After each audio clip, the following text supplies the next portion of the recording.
BFM Business, le club du droit, présenté par Fabrice Lundy. Bonjour à tous, quel plaisir de vous retrouver pour ce rendez-vous auquel vous avez été tellement fidèles en début d'année. On n'allait pas vous laisser comme ça, on sera là chaque mois pour vous aider, pour vous conseiller, car c'est bien difficile de se retrouver dans le maquis de la loi, alors bienvenue dans le club du droit.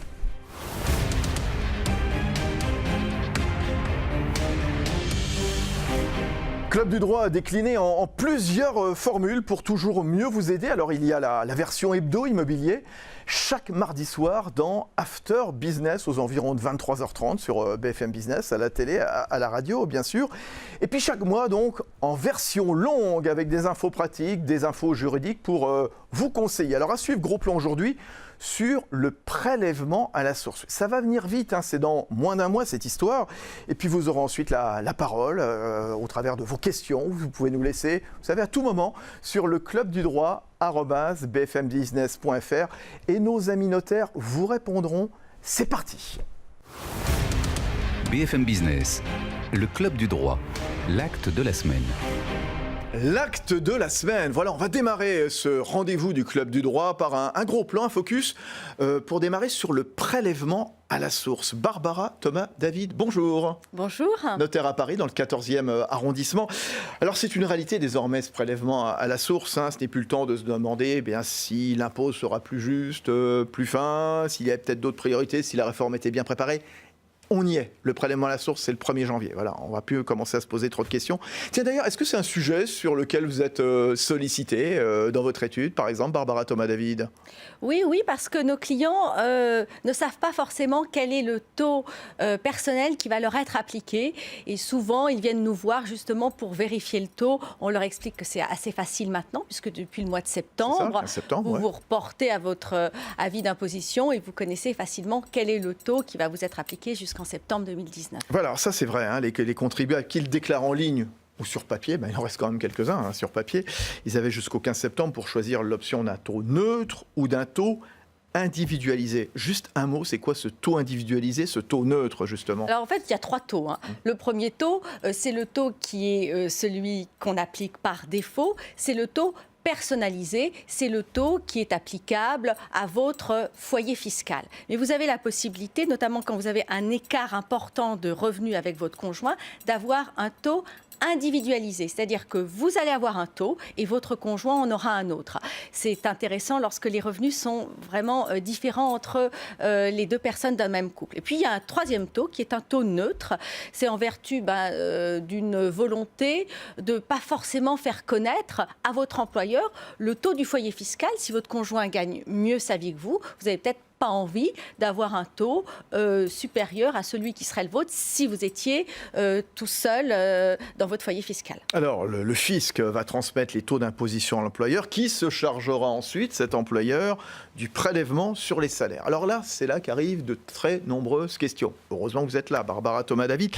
Sur quoi portera ce prélèvement à la source ? Quels sont les revenus qui sont concernés ? D'ailleurs, est-ce qu'on remplira toujours une déclaration de revenus ?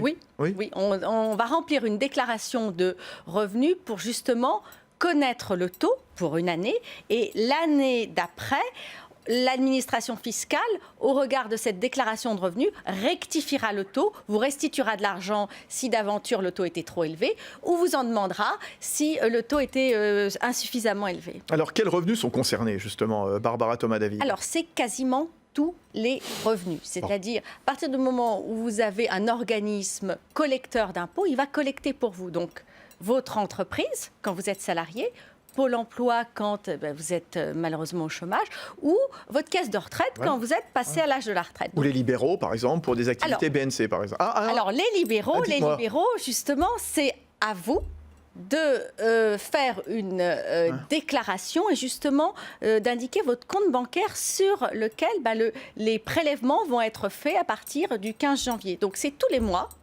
Au 15 janvier, vous avez des prélèvements qui sont faits sur la base de votre impôt de l'année précédente. Vous avez la possibilité, quand vous êtes entrepreneur, de demander que ce taux soit finalement échelonné tous les trimestres. C'est-à-dire, le premier trimestre, ça sera en 15 février 2019, par exemple. Puis après, ainsi de suite. Donc, vous allez devoir envoyer votre RIB au Trésor public pour justement y ait ces prélèvements, donc pour les BIC et les BNC. Ah, d'accord, oui, c'est intéressant, justement.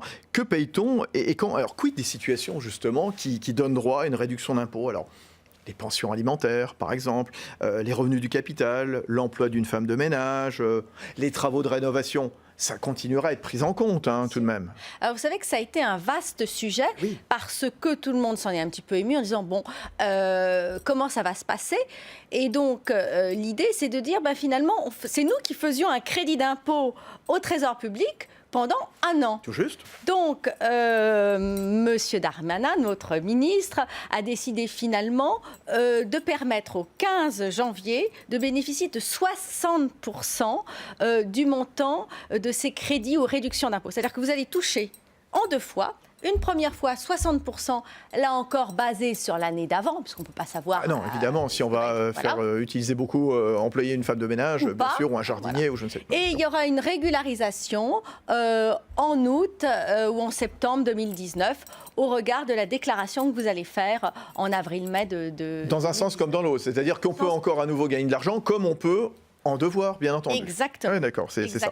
Et quid justement des... Alors bon, les pensions alimentaires, j'imagine, tout ça c'est pareil, bien sûr, c'est le même régime. Tout ce qui est plus-value d'action, tout ce qui est dividende, tout ce qui est intérêt des placements, comme les assurances vie, les revenus de sources étrangères, on en fait quoi? Les revenus de l'épargne, c'est des revenus qui ne sont absolument pas assujettis au prélèvement à la source. C'est la flat tax qui est applicable, qui reste applicable. C'est celle qui est applicable depuis le 1er janvier 2018. Et là, ils ne sont absolument pas assujettis au prélèvement à la source. Il y a plus de choses que ça, mais s'il faut retenir quelque chose, les 2 grandes choses qui ne sont pas assujetties au prélèvement à la source, c'est justement les revenus de l'épargne, plus-value sur valeur mobilière, dividendes, intérêts, tout ça. Ça subit la flat tax. Et puis, vous avez également les plus-values immobilières. Quand vous vendez un bien immobilier, ça reste le notaire qui est collecteur de l'impôt.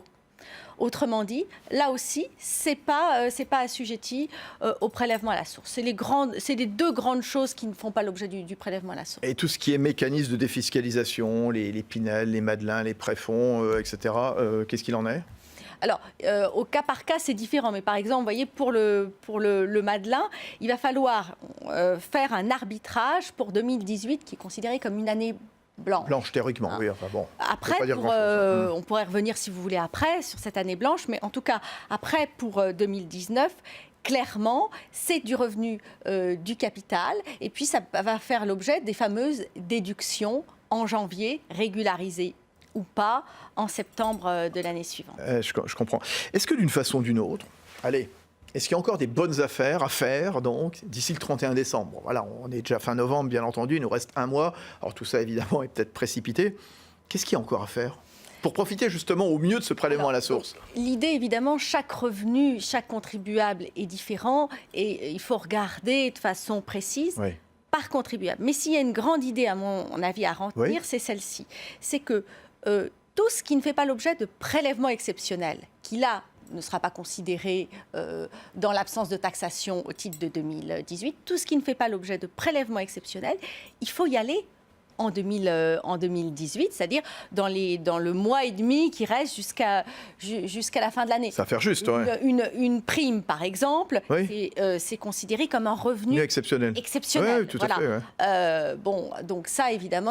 Par exemple, avant le 31 décembre, vous nous dites... Faisons le plein de revenus exceptionnels quelque part. Par exemple, percevoir la participation, l'intéressement. Enfin, à condition qu'elles soient encore ouvertes là au mois de décembre. C'est toujours pareil. Nous, par exemple, c'est au mois de mai ou juin chaque année, quoi. Donc c'est trop tard, spontanément, quoi. Voilà. Tout à fait. En revanche, pour un entrepreneur, vous savez que les revenus exceptionnels pour les BIC et les BNC, c'est ce qui est supérieur à la plus forte des 3 années 2015, 2016, 2017. Donc, mon conseil pour les entrepreneurs, c'est de regarder justement à quel stade ils en sont arrivés par rapport à ces 3 années. S'ils n'ont pas fait le plein de bénéfices, ils peuvent continuer finalement un contrat qui risque d'être signé. Ils peuvent peut-être accélérer la signature du contrat, ou s'ils sont arrivés au maximum, reporter la signature du contrat pour l'année 2019. Donc il y a peut-être encore des petits ajustements à faire au niveau des entreprises. Je reprends l'exemple de l'entreprise, l'exemple du BNC par exemple. On a intérêt quelque part à se faire payer le plus possible au mois de décembre et tout intégrer le plus possible dans les comptes 2018, quelque part, c'est ce que vous nous dites. Oui, à condition de ne pas dépasser les bénéfices 2017, 2016 et 2015. Sinon, c'est du revenu exceptionnel et vous allez être taxé. Donc, il faut vraiment se faire accompagner de son notaire ou son expert comptable pour regarder où on en est. Et puis, c'est pareil pour les dépenses. Est-ce qu'il faut faire une dépense en 2017 ou la reporter en 2018 ? Tout dépend là aussi où vous en êtes. Et les Français, est-ce qu'ils vont se freiner dans leurs dépenses, par exemple ? C'est quoi l'impact, par exemple, sur les achats immobiliers ? Qu'est-ce que vous voyez, vous, au niveau des transactions ? Qu'est-ce qu'on vous dit ? Est-ce qu'on vous dit, maître, vaut mieux que j'achète avant le 31-12 ou après ? Mais après aussi, vous savez, il y a ce côté psychologique en se disant, on va toucher moins d'argent. On va toucher moins d'argent. Non, on ne va pas toucher moins d'argent. On aura l'impression de toucher moins d'argent. Donc peut-être qu'on va moins se lancer dans l'immobilier. Qu'est-ce que vous dites, vous ? Mais vous l'avez dit, Fabrice, en fait, il y a un côté psychologique. Soit on voit le verre à moitié vide, soit on le voit à moitié plein. Autrement dit, ce prélèvement à la source, finalement, grosso modo, sauf cette année blanche de 2018, la taxation reste identique, reste la même. Donc, à partir du moment où vous faites bien vos calculs, c'est identique. Vous avez toujours des gens qui vont vous dire « j'ai l'impression d'avoir moins d'argent qu'avant ». Mais c'est une erreur, bien évidemment. Et puis, de toute façon, le prélèvement à la source, vous êtes prélevé immédiatement. Donc, le net que vous avez, c'est du net disponible. Tout de suite, voilà. Pour prendre des produits d'épargne ou pour contracter un crédit immobilier. Bon, il y a quand même dans les études là, de notaires, justement, autour de l'immobilier, voilà, un certain flottement, on ne sait pas très bien ce qui va se passer. Alors, bon, on sort d'une année 2017 exceptionnelle et d'une très bonne année 2018. Bien sûr, vous êtes souvent venu nous en parler ici même. On est confiant pour 2019, 2020, il y a un petit bémol encore. Bon, c'est très bien. Voilà, le prélèvement à la source, il faut s'y mettre, évidemment. Les notaires sont là. Les notaires sont là pour conseiller les entreprises aussi bien sur sûr, ce sujet. Complètement, et c'est les conseils qu'on donnait justement par rapport à ces revenus exceptionnels. Quels sont les arbitrages à prendre d'ici la fin de l'année ? On est là pour les accompagner. Bon, très bien. L'acte de la semaine autour du prélèvement à la source avec toutes les réponses de Barbara Thomas David, notaire dans le 14e arrondissement de Paris. Merci à vous. Merci à vous, maître. Passez-moi le notaire. BFM Business, le club du droit, passez-moi le notaire. Oui, le retour du club du droit, vous le savez, donc après quelques semaines de pause, et toujours une adresse, bien utilisée, bien vivace, le club du droit @bfmbusiness.fr. C'est là où vous laissez vos questions. Et c'est à partir de ces questions que nos amis notaires vont vous répondre. Bonjour Nathalie Cousigou-Suas. Bonjour Fabrice, bonjour. Maître Cousigou-Suas, notaire dans le 5e arrondissement de Paris, l'une des fidèles du club du droit, bien sûr. Est-ce que vous êtes prête pour ce rendez-vous ? Est-ce que vous êtes échauffée, entraînée ? Bien sûr, évidemment, j'ai relu avec avidité le Code civil, Fabrice, qui ne l'abandonne jamais. Qui ne sait jamais sans le Code civil, bien sûr. Elle a des grosses poches dans son manteau parce qu'elle met le Code civil. Bon, allez, Maître Cousigou-Suas, je prends une question de Marie-Hélène à Compiègne, dans l'Oise, qui nous demande « Je suis associé d'une SCI. J'ai proposé à mes associés d'acheter mes parts sociales, mais sans aucune précision quant aux modalités. Puis-je revenir sur ma proposition ? Bien. On va déjà rappeler quelques règles quand même, peut-être, Maître Cousigou-Suas. Il s'agit d'une société civile, la SCI, dotée d'une personnalité juridique qui a un objet immobilier. Elle permet de gérer à plusieurs un même bien immobilier, maison, appartement. Ou plusieurs, ou un ensemble de biens. Combien de membres au minimum d'ailleurs ? Ça peut être... Il n'y a pas de limite. Il en faut plus de 2, il en faut plus d'un en fait. Plus d'un, voilà. De 2, vous pouvez avoir et puis, votre SCI. 512 si on a envie. C'est quoi les formalités ? Qu'est-ce qui rédige les statuts d'une SCI ? Alors, les statuts doivent être vraiment rédigés avec attention parce que ça va être la vie de la société. C'est ça qui va régir les relations des associés entre eux. C'est-à-dire qu'il ne faut pas hésiter à prendre conseil auprès d'un juriste, avocat, notaire, expert comptable ou notaire, bien sûr. Mais ça, il est important de les rédiger plutôt qu'avec attention parce que vous allez pouvoir prévoir des clauses de retrait, comme notre ami, comment on va s'en sortir. Parce que, effectivement, le Code civil prévoit lorsque rien n'est prévu. Mais il est préférable de faire des clauses dans les statuts sur mesure où vous pouvez prévoir comment on va sortir, les moyens de paiement, quelles sont les expertises qu'on va prendre, les experts auxquels on va avoir recours. Tout peut être prévu dans les statuts. Est-ce qu'il y aura des clauses d'agrément ? Est-ce qu'on va accepter n'importe quel associé ? Ou au contraire, il faudra d'abord le choisir dans la collectivité des associés ? Tout ça, il faut vraiment le prévoir en amont dans les statuts. Et qui dirige une SCI alors ? Alors c'est le gérant. C'est un gérant qui est nommé Alors on peut en changer à l'occasion d'une assemblée générale des associés, on peut changer de gérant, mais c'est le gérant qui gère et qui dirige la société civile immobilière. Alors, pour répondre à la question donc, de Marie-Hélène à Compiègne, qu'est-ce que vous lui dites justement? Est-ce qu'elle peut revenir sur sa proposition? Alors, oui, parce qu'en fait, il y a un principe dans le droit français qui n'est pas propre d'ailleurs aux sociétés, c'est que pour que le contrat soit valablement formé, déjà, il faut qu'il y ait un accord sur la chose et le prix. Oui. Or là, manifestement, Non. ce qu'elle s'est contentée de faire, notre auditrice, c'est d'envoyer, en fait, en quelque sorte, sa volonté de sortir de la SCI. Voilà, mais elle n'a pas donné voilà, le prix. c'est ça, bien Donc, sûr. elle peut tout de suite refaire un courrier en disant, écoutez, j'ai changé d'avis, je ne souhaite plus me retirer de la SCI. D'accord, donc elle peut très bien avertir les autres associés de sa volonté de ne plus céder ses parts, par exemple. Dès lors qu'il n'y a pas eu C'est ça. d'accord de ses associés. Ouais. Juste encore, vous avez encore 2 minutes là Bien sur sûr, la SCI, parce que c'est intéressant toujours cette SCI. Qu'est-ce qui se passe Aller au décès, par exemple, de l'un des membres de la famille, par exemple. De l'un des membres de la SCI, SCI, bien sûr. Au-delà du cas de Marie-Hélène, bien sûr. D'où nos fameux statuts, justement, parce qu'on peut prévoir des clauses d'agrément et des SCI plutôt ouvertes ou plutôt fermées. C'est-à-dire qu'on peut très bien prévoir qu'en cas de décès de l'un des associés, soit effectivement ces ayants droit, ces héritiers deviendront automatiquement associés sans agrément, ou au contraire, faudra-t-il qu'il y ait un agrément de ces nouveaux héritiers, ces nouveaux associés. On peut en sortir d'une SCI ou pas? Oui, là mais encore, faut que ça bien sûr. Bien sûr. Alors, s'il y a vraiment un blocage, c'est toujours le tribunal de grande instance qui est compétent, qui nommera effectivement un expert pour évaluer la valeur des parts. Mais c'est aussi compliqué que de sortir d'une SCI quand on ne s'entend pas, que de sortir d'une indivision. Oui, dès lors qu'on ne s'entend pas, d'où la nécessité de prévoir de bons statuts, parce que c'est eux qui vont régir l'entente comme la mésentente. Mais c'est avantageux ou pas une SCI? Il y a des avantages et des inconvénients comme dans chaque formule. Mais bien sûr, ça dépend. Alors, on peut utiliser des statuts, alors pas seulement à des fins fiscales, Fabrice, mais moi j'ai beaucoup de mes clients qui utilisent des SCI dans un souci de protection de leur enfant vulnérable, c'est-à-dire pour lui assurer des revenus sans qu'effectivement il puisse vendre l'appartement sans que ses co-associés ne soient informés. Parce qu'il y a une fiscalité intéressante là. On peut avoir une fiscalité intéressante. En matière de biens locatifs, effectivement, c'est intéressant de prévoir une SCI. Bon, voilà pour Marie-Hélène qui nous a posé une question depuis Compiègne, dans l'Oise, cap à l'ouest avec Gisèle à Lorient, dans le Morbihan bien sûr, qui nous dit « Oh, ça doit pas être une situation un peu délicate pour elle. Mon mari est atteint de la maladie d'Alzheimer. Je souhaite savoir s'il a modifié son testament, comment faire ?» Alors, tiens, c'est intéressant Nathalie Cousigou-Suas. On peut modifier un testament quand on est atteint d'une maladie comme Alzheimer? Déjà, le principe. Oui. Alors là, effectivement, pour notre ami bretonne, il avait dû rédiger son testament avant qu'il ne soit atteint d'incapacité. Mais la question ou pas. Et effectivement, on peut, et c'est une innovation d'une loi de 2007, Fabrice, on peut rédiger un testament même quand on est sous un régime d'incapacité. Mais attention, lorsqu'on est sous tutelle, il faudra l'autorisation du conseil de famille ou du juge des tutelles. Mais attention, liberté de la personne qui teste, eh bien, son tuteur ne peut pas l'assister. C'est-à-dire que le tuteur ne sera pas présent.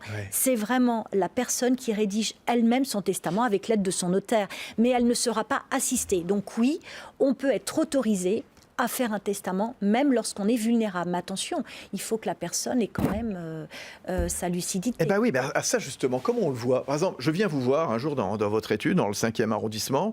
Est-ce que vous allez vous assurer de mon discernement quelque part? Est-ce que vous allez me demander un examen médical? Comment être sûr que finalement je ne vais pas demander à ce que vous rédigiez des bêtises, par exemple? Alors ça, effectivement, c'est très important ce que vous dites, Fabrice, parce que le notaire, il n'est pas psychiatre. Donc vous avez aussi des gens qui peuvent être vulnérables et ça n'apparaît pas. Non. Il y a des gens qui, malheureusement, sont affligés de pathologies qui peuvent, grâce à des camisoles chimiques, paraître tout à fait... Normal. Où est la normalité? Mais du moins pas vulnérable, d'apparence normale. Donc souvent, moi ce que je fais, c'est que déjà, je fais du sur-mesure comme tous mes confrères, c'est-à-dire qu'on écoute la personne déjà. Donc on va. Et si vous avez un doute? Si j'ai un doute, moi je lui explique que c'est vraiment dans son intérêt de se prémunir avec un certificat médical. Alors pas seulement de son médecin traitant. Mais vous n'allez pas prévenir la famille, l'épouse, la mère, Alors ça, c'est le secret professionnel, on n'a pas le droit. Ah oui. Alors on peut, Fabrice, refuser d'instrumenter, mais ça n'empêche pas qu'un testament, il peut être aussi valable s'il est fait chez cette personne tout seul. Donc rien ne l'empêchera de faire son testament chez elle, cette personne. Comment on fait, comment on rédige d'ailleurs un testament, Nathalie Cousigo-Suas? On n'est pas obligé d'aller chez un notaire, faire un acte authentique avec beaucoup de procédures et de garanties. Vous pouvez aller chez le notaire, ne serait-ce que pour faire un testament qui s'appelle holographe, c'est-à-dire rédigé. Et moi, je vous conseille vraiment d'aller chez votre notaire et pas de prendre des modèles qui circulent sur Internet, qui ne sont pas assez spécifiques. Et puis surtout, qui peuvent aboutir à des situations catastrophiques. Moi, j'ai beaucoup d'exemples de gens qui sont tout contents, qui viennent me dire, regardez, on a pris un formulaire sur Internet et je m'aperçois que ça ne correspondait pas du tout à ce qu'ils souhaitaient. Parce que la machine, elle n'est pas comme le notaire qui va pouvoir écouter et poser des questions pour voir vraiment ce que souhaite la personne. Donc, pour répondre à la question de cette dame de Bretagne, elle souhaite savoir s'il a modifié son testament. Comment est-ce qu'elle peut faire? Alors, elle ne le peut pas. Ah oui,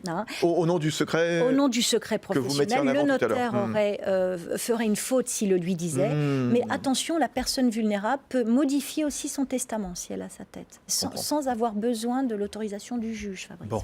Allez, avant de retrouver le saviez-vous, notre reportage, dernière question, c'est Jean-Michel Assuren dans les Hauts-de-Seine, qui nous dit « Je ne me souviens plus du nom du notaire qui s'est occupé de l'achat de mon appartement ». Comment le retrouver? Oh bah ça, vous savez, James Bond a dit les diamants sont éternels. Juste. Eh bien, le notaire, il n'est pas éternel, mais en revanche, son étude, elle perdure, quelles que soient les vicissitudes de l'existence. Elle peut brûler, elle peut exploser. Elle peut brûler, mais tout est répertorié. Le notaire est informatisé. Il y a un double déjà au service de la publicité foncière, aux impôts, où sont d'ailleurs collectés ce qu'on appelle à tort les frais de notaire, les impôts. Donc tout est collecté. Donc c'est scanné quelque part. C'est scanné. Quoi qu'il arrive au notaire, quoi qu'il arrive à l'étude, on peut retrouver. On le retrouvera toujours. Donc s'il a un doute, notre ami, déjà, il peut demander un cadastre ou aller voir son notaire qui va dire voilà. Mais il ne se souvient plus du nom du notaire. Eh ben il n'y a pas de souci, on va chercher un renseignement hypothécaire pour regarder il n'a même pas besoin de repasser par ce notaire, on saura quel notaire avait fait l'acte. Tout à fait. Et chez le notaire, c'est conservé 75 ans, Fabrice, et ensuite ça va aux archives départementales ou nationales. Donc le notaire, pour la postérité. Le notaire est mort, le notaire déménage aux Bermudes parce que j'en sais rien, n'importe quoi. Du soleil, très bien. Son étude est détruite. On le retrouvera toujours. C'est la force de l'acte notarié. Parce que la question s'était posée notamment dans toutes les études qui se trouvaient sur des scènes de guerre, par exemple pendant la guerre 14-18, puisqu'on se souvenait des 100 ans de l'armistice il y a quelques semaines avec le président de la République. Et c'est vrai que dans des études de la Somme, par exemple de l'Aisne, il y a eu des bombardements. Bien sûr. Là, pour le coup, ce n'était pas informatisé à l'époque. C'est plus compliqué. Mais cela dit, il y avait aussi les services de la publicité foncière. Et bien voilà, c'était parfait encore une fois. Nathalie Cousigo-Suas, notaire à Paris dans le 5e arrondissement, qui répondait à vos questions. N'hésitez pas à continuer. Le Club du droit, @bfmbusiness.fr. Oui, le Club du droit, c'est mensuel, vous le savez, cette émission questions-réponses. Et puis il y a la version hebdomadaire, bien entendu. Allez, le saviez-vous ? BFM Business, le Club du droit. Le saviez-vous? Oui, alors c'est souvent un casse-tête pour les expatriés, que ce soit des Français à l'étranger ou que ce soit des ressortissants internationaux chez nous, vivant ici en France. Et pour ces derniers, eh bien, les notaires de France se mobilisent. Récit, reportage, Erwan Maurice.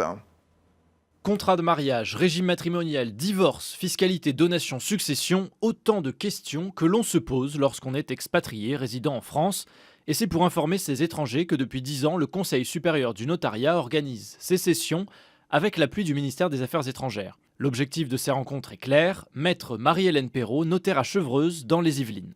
Aujourd'hui, lorsque j'ai une problématique, est-ce que c'est mon droit à moi qui s'appliquera ou bien alors le droit français et en vertu de quelles règles de droit international privé? Et cette semaine, ce sont les expatriés allemands qui étaient invités. 200 000 vivent en France et ils profitent d'une bonne coopération entre les notariats allemands et français.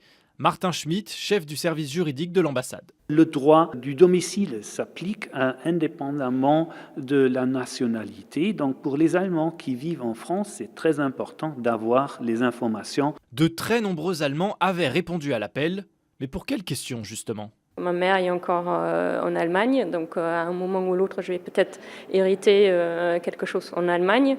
Donc se pose la question, quel droit s'applique ? Je voulais savoir, pour pouvoir expliquer à mes enfants comment faire quand je décède en France. Il y avait des cas concrets. Qu'est-ce qui se passe quand il y a un couple français qui habite en Allemagne ou l'inverse, quand il y a un couple allemand qui habite en France? Interrogation juridique bien légitime donc pour tous les expatriés. Les Français, eux, sont plus de 2,5 millions installés à l'étranger. Voilà, Erwan Maurice, donc ce récit, le saviez-vous? Voilà, rendez-vous le mois prochain pour un nouveau numéro du Club du Droit. Sans oublier le Focus Immobilier, chaque mardi aux environs de 23h30 dans After Business sur BFM Business. Et puis n'oubliez pas, à tout moment, en pleine nuit, vous avez le droit, le Club du Droit, @bfmbusiness.fr, c'est notre adresse. Vous laissez vos questions et nos amis notaires vous répondront. Très bonne semaine à tous.